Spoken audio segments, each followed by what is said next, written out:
Straight up Tennessee family. Y'all see who it is, man. It's your boy Ruck in the building. Got my boy C2, Mr. Corey in the bottom. And we got the boy Sale.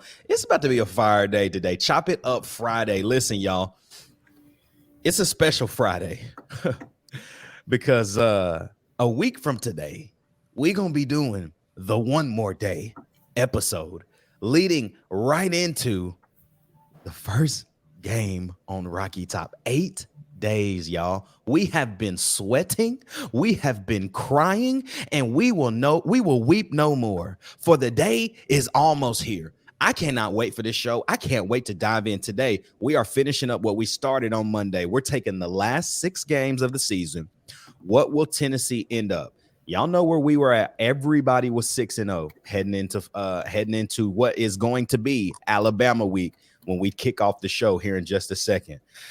These last 6 games are strange to me. I know the boys got some hot takes. I know that I may have some hot takes. I don't know what is going to happen on this show, but we're going to dive into the last 6 games, kind of get the final schedules for us, and then we're going to talk about a couple of different things that are kind of peeking out there. The SEC releases what their plans are if there is a head-to-head tie for the SEC title game, because there is no divisions. The divisions are over. So they release information on that. We'll talk about that. And then VolQuest. I love VolQuest. I have a subscription. There's 2 things that they talked about. They all release what they think Tennessee will be at the end of 2024 as far as their season prediction. But they also have some playoff predictions and some potential bowl projections. So it's going to be a loaded show, but it's going to be fun. Again, I got my boy C2 and Cell with me. It's finna be up. I can't wait. Y'all tap in. It's Chop It Up Friday. Y'all already know what it is, man. It's straight up Tennessee. Baby.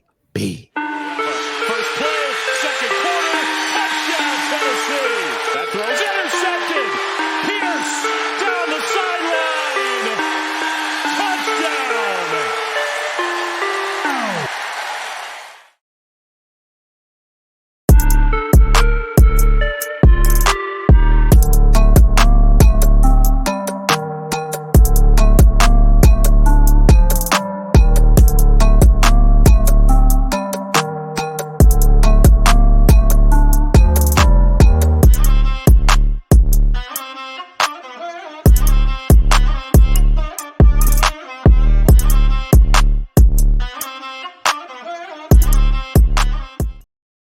What up, y'all? What up? It's your boy Ruck in the building, man. I got my guy Cell and C2 with me. Welcome to Straight Up Tennessee today, man, on this Friday. Hope you're having a great day. Listen, y'all, this week has felt a lot like October.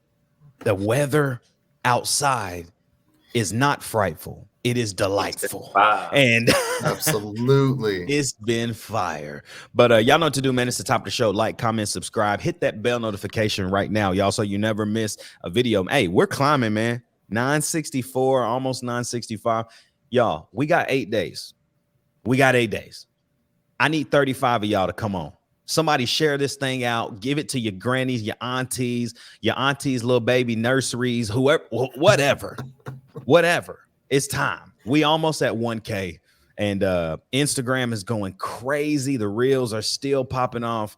Man, y'all are just showing love in all aspects, and we appreciate it very, very much. But today's gonna be a fire show, man. What's up, boys? How y'all feeling?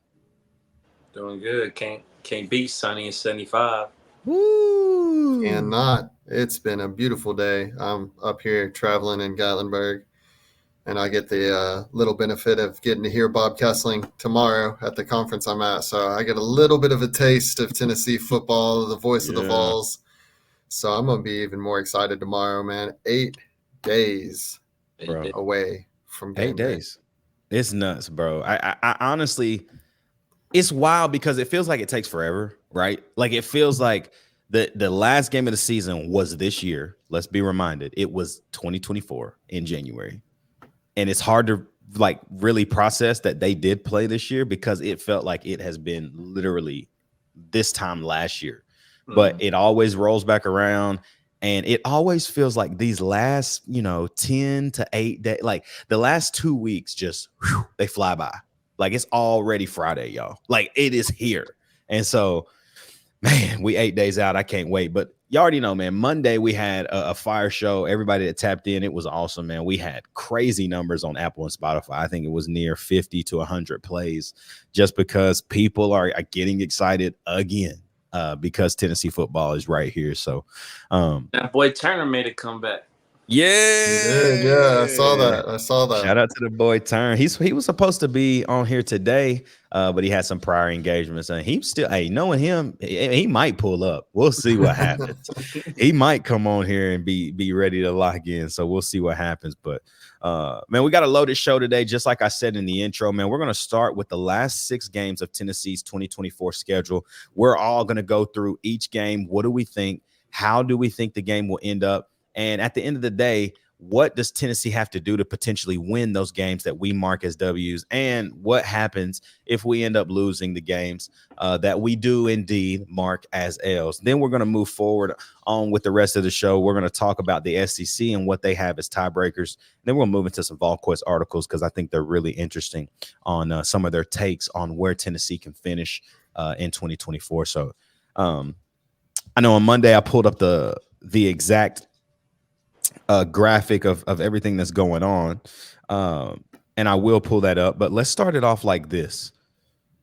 Obviously, C2, you weren't here on Monday, but we're all 6-0 heading into Alabama, and I disagree. I am not 6-0. You give us a quick a Spark Notes version of your first 6 so that you can catch everybody up.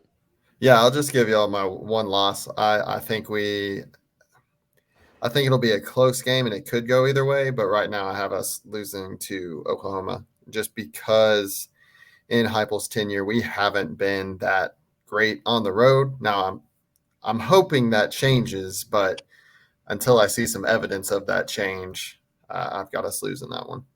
But the rest of them should be wins, and I hope we just run Florida all the way back to Gainesville. Man. Like all the way back. They don't even take the bus. We beat them so bad. I think we all want that. I think we all want that. But here it is, y'all. Here is the schedule right here from Alabama on. And so obviously you got week 1, week 2, week 3, and week 4. Tennessee takes a bye week before heading to Arkansas. And then we've got Arkansas, Florida, and now we're here at Alabama before we have another bye week between the Alabama and Kentucky game. And so, fellas, let's jump in, man. Like Alabama at home, Neyland Stadium. Right now, ABC has this as what they call a flex game, which means based off of what's going on in the records of each team, which, man, each team should be in good standing at this point, right? You would think Alabama would maybe one loss to Texas, maybe. I don't know. They have Georgia early too. It could be Georgia because they play Georgia on September 28th. Where do you see this game falling? And what the flex means for everybody that doesn't know, depending on where they are in record, and if there's another game that week that's better in air quotes, that will tell us what slot time this game will be. So it's either going to be 3:30 to 4:30, somewhere in there, or it's going to be the night game from 6:30 to 7:30, somewhere in that time, maybe 6 p.m. as well. So 7 p.m. Eastern. So either one of those kickoff times is fine. I feel like a lot of players, especially for a primetime game, they might actually prefer that 3:30 slot, but I feel like either one benefits us. But honestly, Alabama is kind of like in a boat like us. We don't know what to expect, but you got to respect Jalen so much. I'm kind of hoping it might be like Florida in 2022 where all they had was Anthony Richardson. It might be the same boat. So I don't know. That's for right now. I'm going to say if I had to predict what kind of game it's going to be, I'm going to say it's going to be a competitive one like that, but we get a late cushion. But it's going to be because of one player. Yeah. I like that. If I could say what I think, I genuinely think Kalen DeBoer doesn't understand, the head coach of Alabama. He doesn't really understand the gruesomeness of the week-to-week grind of the SEC. And what I mean by that is the fact that in your first 6 games, Alabama, you're going to play Texas and you're going to play Georgia. I know Texas is new to the SEC, but let's be real. Texas is top tier in the league. They come into the league and they're top tier. I don't care what anybody says. I know CJ Baxter is out for the year again. He got a season-ending injury. They're starting running back. It didn't seem to bother them last year. They find guys out of the woodwork, and they beat Alabama in Tuscaloosa. And now they get Alabama at the crib. Or it's just what version, I guess, of this Alabama team are we getting? Is it Jalen Milroe, like Sell, like what you're saying? Is it just Milroe run? Milroe attempts a deep pass and hopes the guy's open. Like, what are we gonna get? And I know that a lot of people are crediting Kalen DeBoer already based off of what he's done last year. And I'm sorry, Alabama does not play Texas early in the year. Alabama's first 6 games are Western Kentucky, South Florida, Wisconsin. Then they have Georgia on the 28th when we have a bye week. They get Vanderbilt and South Carolina before having to come to Tennessee. So I would call that a weak sauce schedule, to be honest. But yeah, Georgia though. They do have Georgia. Yeah, Georgia's the one game there that'll be a challenge that I see them losing. So I think both teams for me roll into this as one-loss teams, which makes it a pretty big matchup. And so going back to my comment about the gruesome, like the grind, I just don't know if he, as the head coach, understands what he is getting himself into. High pressure environments. You ain't never heard noise like this, dog. Like Washington Husky Stadium. You ain't heard noise, bro. I'm telling you. And so, I mean, Jalen Milroe also, he was there in 2022 when Tennessee beat Alabama, but he wasn't on the field. He wasn't playing. He was there. It's different when you're on the field and you have everybody in orange hating you. And in the past, we just weren't good enough. Let's just call a spade a spade. Like in the past, we just haven't been good enough. Talent for talent, coach for coach, we've not been good enough. Mm-hmm. But Heupel beat Nick Saban. So, and now Heupel 2 years later has way better talent than we even did in 22. Mm-hmm. I don't know. I just think the odds are really stacked up against Bama in that game. And, I think it's a lot like you said, it's going to be competitive. It's going to be nasty. It's going to be a rivalry game. Mm-hmm. But something will happen in favor of the home team, which is Tennessee. And we'll get that dub. So. And I think that thing for me, so I have us going 10-2, and I had a hard time picking between this game and the Oklahoma game because both games will be close, in my opinion. But the reason I picked us winning this game is because I think our defensive line, or even some of our linebackers, our front seven is what wins us this game. A lot of people think it's going to come down strictly to quarterback play, which obviously that'll be important. Quarterback play is literally always important every game. So I feel like that's a little bit of a cop out when people are like, oh, it's going to come down to the quarterbacks. Yeah, no, duh. It always does. But yeah. I feel like our front seven in a home environment for this game, it's going to be crazy. And I just had to remind myself, I look back at DeBoer's coaching record since 2020 when he was at Fresno State.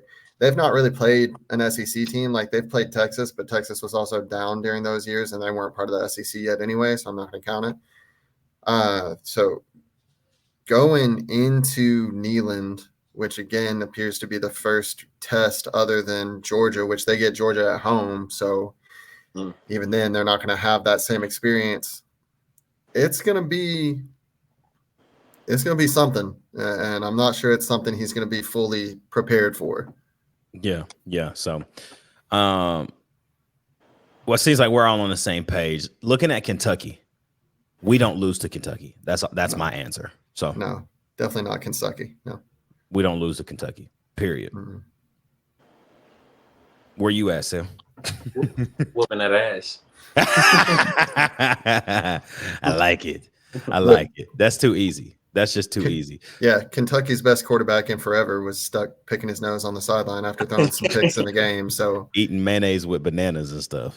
All love now as a Titans fan, but yeah. It's all love now, Will Levis. But nah, he's still on the hot seat already. The Mississippi State game is weird to me. New coach, you don't know who they are at all. You know, Jeff Lebby, high octane offense. Their offense is going to be successful, but we're just better. So I got Vols. Yep. I think we pull away late in the game because they don't have the depth in the secondary to keep up with us all game. Yeah, like mid third quarter. Yeah, I agree with that. Are they making homecoming like the annual Summit Blue game now? Yeah, they're doing the blue accessories that game. Mississippi State is homecoming, and senior day is the UTEP game. So okay, they split them up now, which I like. I really like that. They used to do homecoming like around the last game, and they just made it senior day. But I like now that it's two separate event weekends. It just builds hype around the game. You know what I mean? Yeah. Mm-hmm.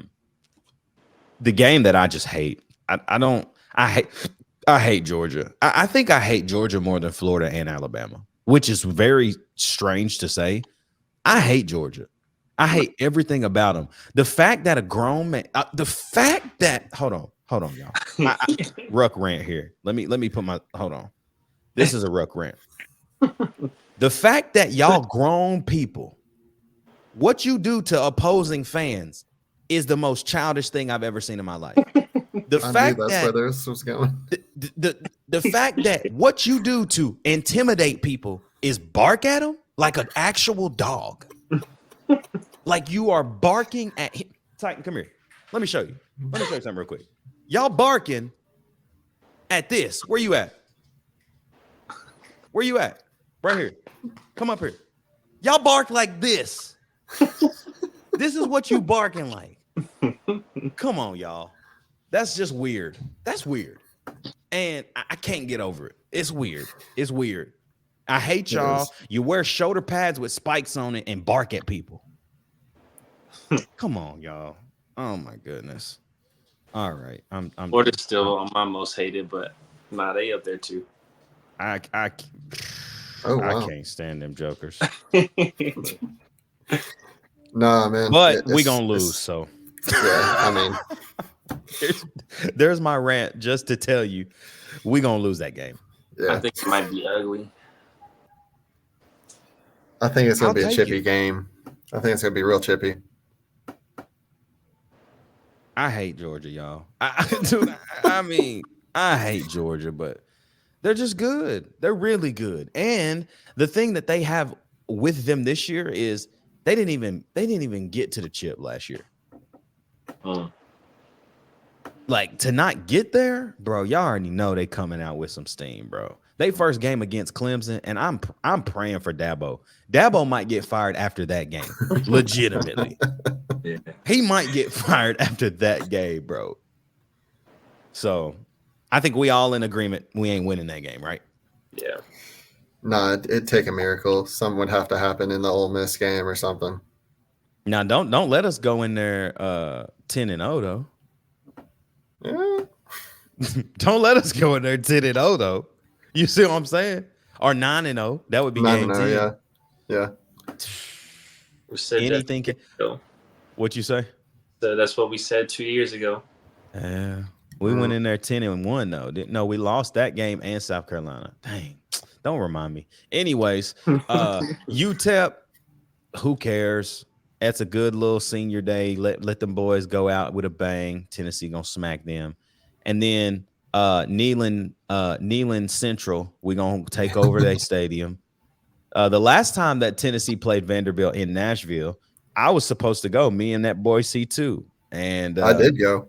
He went. I did not get to go because your boy could not get out of the bed or off the toilet for approximately 48 hours after Thanksgiving dinner. Hey, that's crazy. Ain't no joke. I'd rather have COVID, boy. Bro, give me in. Dude, I go to a game with COVID. I'm just coughing. We out in the elements. You know what I'm saying? Oh, that's wild. Unless maybe you go into the Georgia game, they're barking at you anyway. So I'm going to go. I would go with a Georgia shirt and hug Kirby. Get that man sick before kickoff. Bark on him. I'm a bark on him, literally, bro. That is crazy. I would never do that. I would Is Vanderbilt's construction done? Or are they still? No. It's still Nashville. Nashville construction is never done, and I feel like they're moving on that timeline. So it'll be done. I don't know if Clark Lee will still be there when it's done. I'll put it that way. That's true. That's very true. Be a minute. Hey, based off of the renderings, based off the renderings, though, it looks really nice in NCAA 25. They need it because I'll tell you what. When I went there 2 years ago, they ran out of hot dogs. They ran out of burgers. They ran out of just about everything. How do y'all not know the most attended game in your stadium is the UT game when we come play at our Neyland Light Stadium? Like, how y'all gonna run out of food? You didn't prepare for the one game a year that's gonna be full? What? It's the Neyland JV. JV Stadium. It's the practice facility. It's our vacation home. Yeah. I'll put it this way: that they struggle so much to get people in there that I could have gone. Granted, it was UConn, but there was a UConn game at Vanderbilt that I could have gone to for $1. That's how much tickets were on Ticketmaster. Wow, golly, bro, that's less than a McDouble.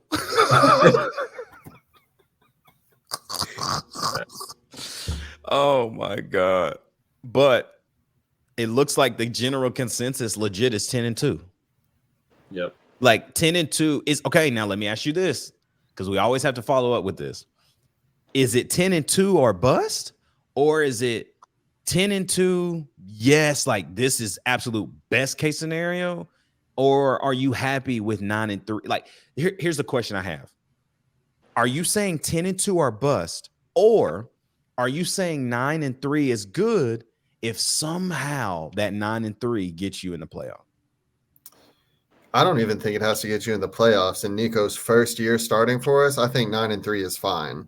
Mm-hmm. I think we will be 10-2, but I think next year 10-2 needs to be the floor. Mm-hmm. Like so they're not 9-3 is fine this year, but they're not sitting in the locker room saying like anything other than the playoff is a good year. At least that's what I think. I think because there's 12 spots, y'all. There's 12 spots. Mm-hmm. You got to get in there. You're number 15 to start the year. You 3 away. All you got to do is keep winning. Yep. Win. Just win.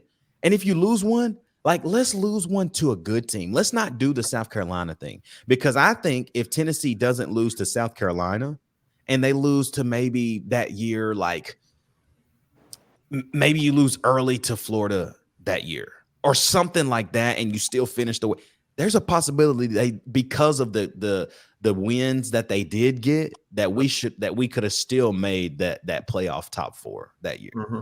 Yeah. But because it was not only did you lose, it was the way we lost that got us kicked out. That was embarrassing. It was bad. It was bad. So, I don't know what Turn says. I'm sure on Monday we'll run it back with Turn and see exactly where he thinks Tennessee's going to land. But everybody here thinks 10-2. Corey thinks those 2 losses are to Oklahoma and Georgia. I'm pretty sure I have my losses to Georgia. Who did I have earlier in the year? I think I might have been 11-1. Goodness gracious! Based on based on last show and today, you're 11-1. We're gonna lose another one. I don't know who it is, but we're definitely gonna lose another one. 11-1 sounds crazy. Now it can happen, but it sounds crazy. Yeah.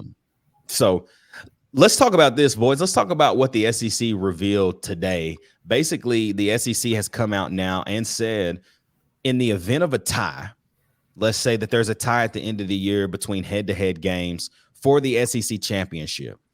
This is now how they're going to decide who gets in. So point number A says head-to-head competition between the tied teams. So let's say Tennessee and Alabama are tied. If Tennessee beat Alabama, then they're gonna get in, and then whoever is next up. That's the way I read that. Mm-hmm. B, record versus all common conference opponents among the tied teams. So if two teams are tied, what were their records against the same teams that the other team played? Same conference teams, the other team. Exactly. Same conference teams. Point C is, what is the record against the highest placed common conference opponent in the conference standings and preceding through the conference standings among the tied teams? This one's a little interesting. Basically, they're saying, what is their record against the best teams in the opponent's standings? So what's their record against who the opponent played? Would they have a positive or a negative win-loss column? D is, what is the cumulative conference winning percentage of all conference opponents among the tied teams? E, the capped relative scoring margin versus all conference opponents among the tied teams. This formula will include a cap of 42 points scored on offense and 48 points allowed on defense. That's weird to me. Mm-hmm. Like, why are we I hope we don't ever have to get to that point, because then we talking about like actual like college football video game stuff. Like, this is how you decide tiebreakers. Like, you know what I'm saying? Like, I don't know. And then if all else fails, they just do a random draw at the very end. So, Are you serious? I'm dead serious. That's the sixth step. But if we ever get to the sixth step, something went wrong in one of the other steps, because there shouldn't be anyway. Yeah. Oh, wow. Yeah. So if it gets to the last step, they just randomly draw which team gets in. Nah. Yeah. No. They trying to start a riot. They do that. For sure. And so here's one thing that it does say, though.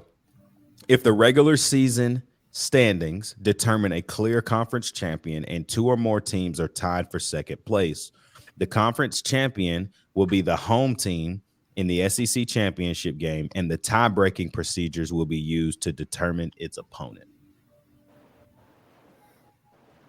So basically, if there's a clear champion, if somebody is just undefeated in conference play, they're the clear champion, then these rules will pertain to the second and third team, basically. So what y'all think? I don't know. I hope it never gets past point B, really. Yeah. At this point, like, once you start adding numbers into it, it gets a little blurry to me. I'm like, this is blurry. I don't like it.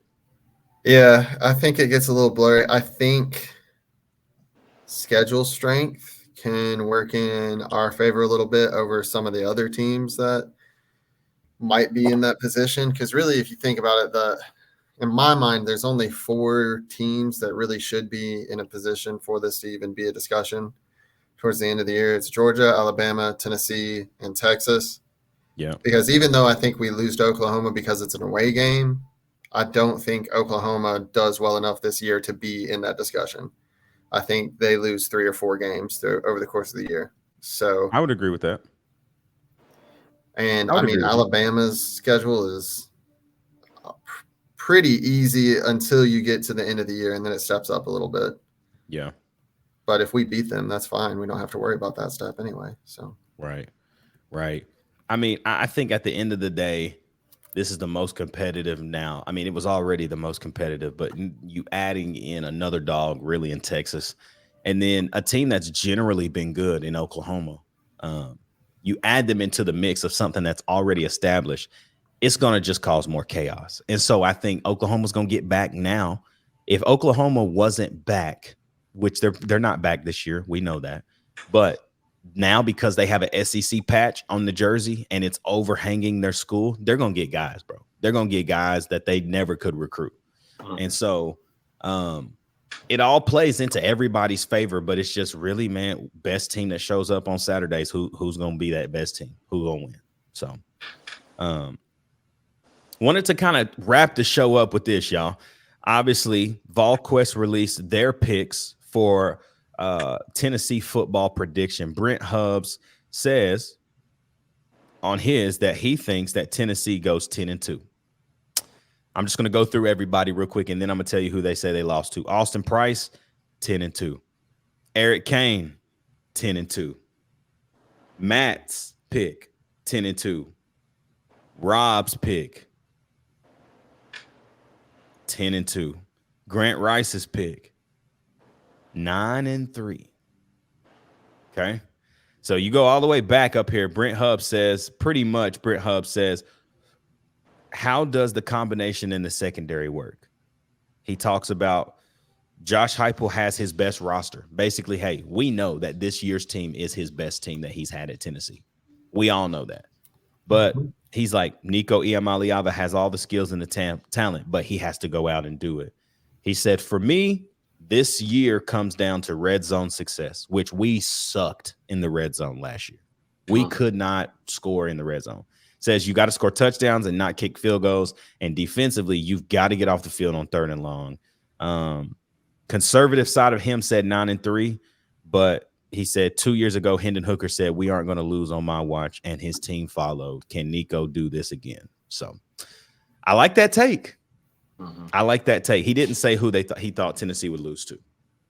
But Austin Price pretty much goes through and says it's been a long time since Tennessee dominated Iowa in the Citrus Bowl. But it says Nico's time is here. And it will be fascinating to see how much he's grown since we last saw him. He has a phenomenal skill set, many more weapons this fall. The receiver room is deep and veteran-like. The offensive line will need to keep him upright. It says on the defensive side of the ball, Tim Banks and his unit are getting better every single year, and I expect that to be the same this year because of their depth. It says right here, I actually think the Oklahoma game, to me, feels more like the LSU game in 2022. Says the only difference is it will be later in the day. Says Tennessee, simply put, must get past Florida like it did 2 years ago at home. The Alabama matchup is one I think will be outstanding with a wild Neyland Stadium crowd. Tennessee heads to the playoff 10-2. Wow. I think Turner said the same thing for the Oklahoma prediction. He said he thinks it'll be like an LSU game. He did. He did, yeah.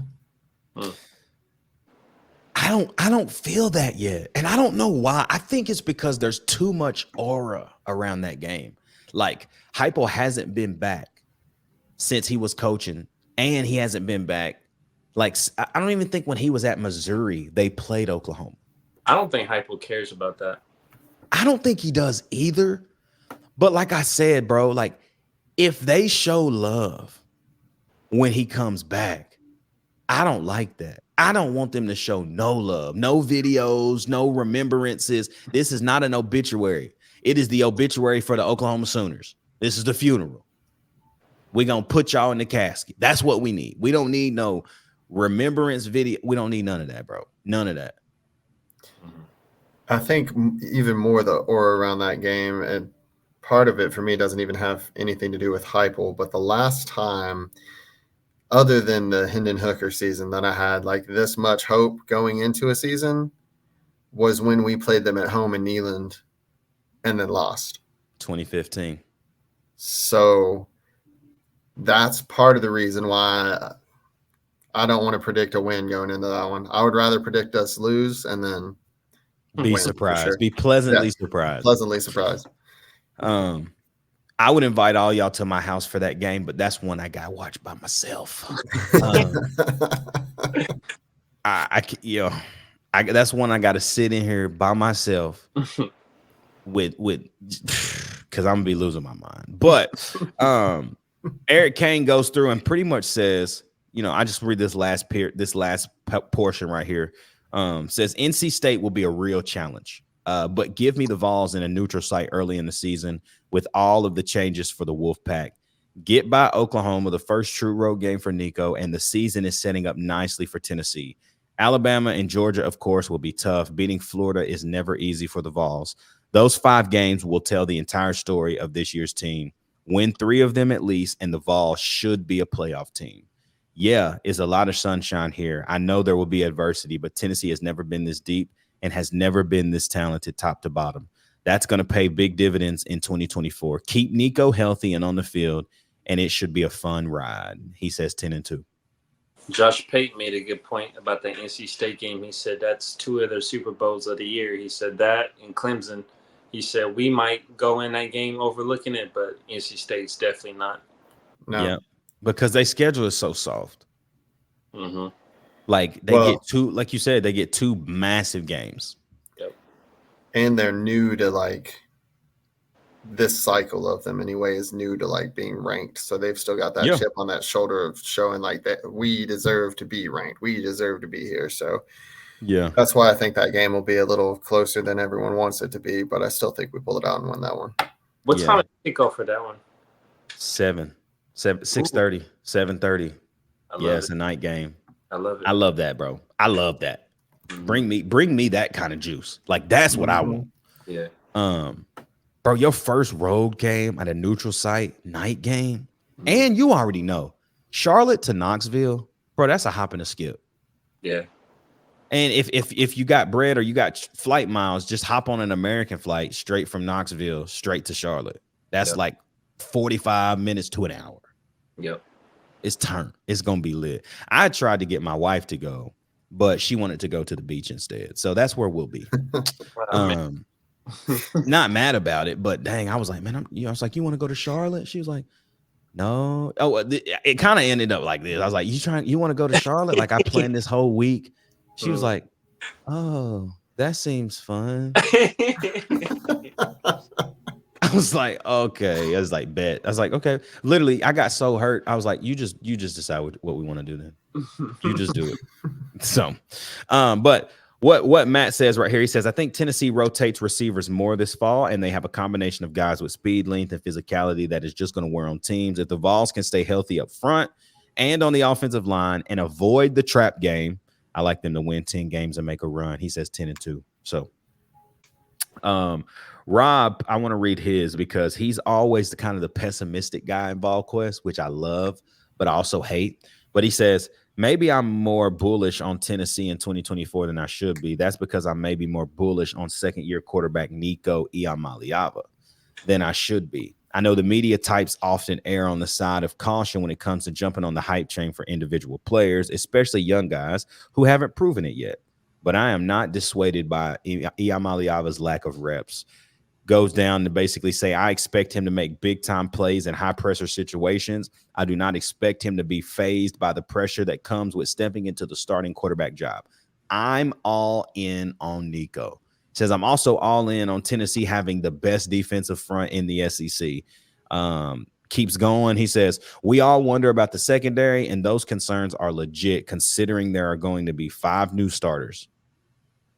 5 new starters back there. But he also says, but it's not like that was a group the defense hung its hat on a year ago.